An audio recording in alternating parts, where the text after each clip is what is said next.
কর্মসংস্থান এবং শ্রমিকের অধিকার দুর্নীতিমুক্ত পন্থা আপোষ কি করছি?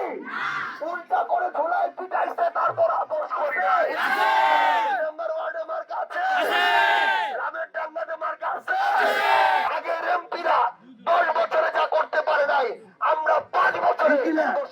আমার মায়েরা চিন্তা করেন না যে আপনার সন্তানটা মাদক গ্রহণ করতেছে নাকি করতেছে না। ওই জায়গায় বিকালে একটু গিয়ে শান্তিতে একটু বাতাস নিজের সবাই বলো বলতে হবে।